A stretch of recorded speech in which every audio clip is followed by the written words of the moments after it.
make Minecraft content? Or find yourself using Minecraft sounds for various projects?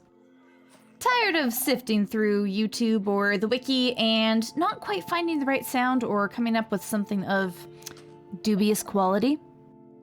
Well, the time has come to change that, my friend. It's recently come to my attention that not all of y'all know how to grab audio from the Minecraft game files, and it's such a simple process. So we're going to walk through it step by step. Unfortunately, this is only in Java Edition, as it appears that Bedrock files have no equivalent. So fire up your PC. If you're using a Mac, that sounds like a you problem. I'm not touching that. And let's get started. To start, you're going to need to get into your game files by clicking Windows plus R. Then you're going to type $appdata% with no spaces or capital letters. This will take you into your local files, and near the top you'll see a folder labeled .minecraft. We're going to click into the Minecraft folder, then the folder labeled assets. From there, we're going into our indexes folder. There are going to be potentially a few files in here named with a format of number.json. It might also be just the number. We're going to find the most recent one, which should be 24 right now, I believe, and open it using an app like your Notes app.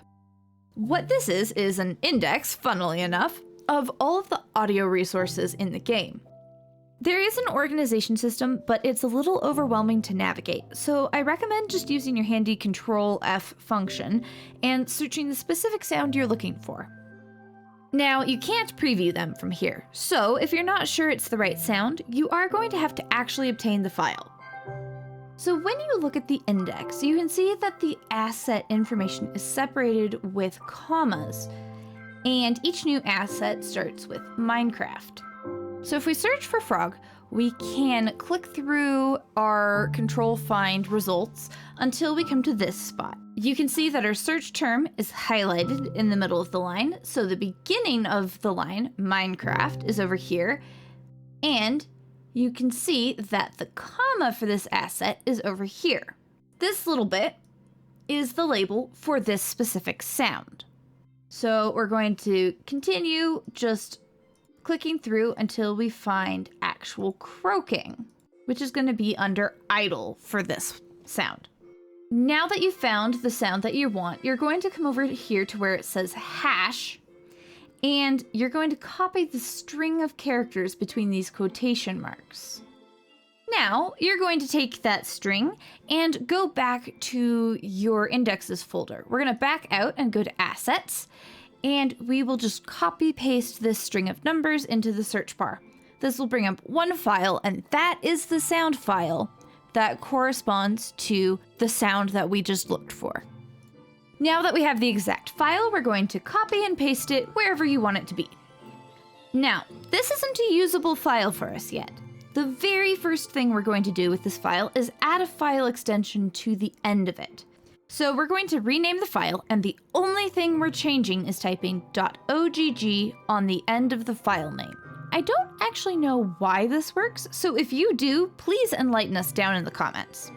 For now though, we'll assume it's magic. And now you can rename the file to whatever you want. I name them according to the sound name in the game files.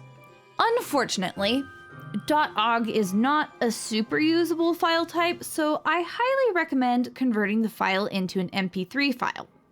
I personally do that by importing it into Audacity and then immediately exporting it as an MP3, and I do keep separate folders for the .ogg files and the MP3 files for ease. And now you have an MP3 file of your game sound that you can use wherever you need. This video was prompted by my creator friends over in the Gamin Spoonies Discord, but I usually make gameplay content rather than tutorials. So if you're not interested in that, please don't subscribe. I hope that this video helps you out in your content creation endeavors. Best of luck out there!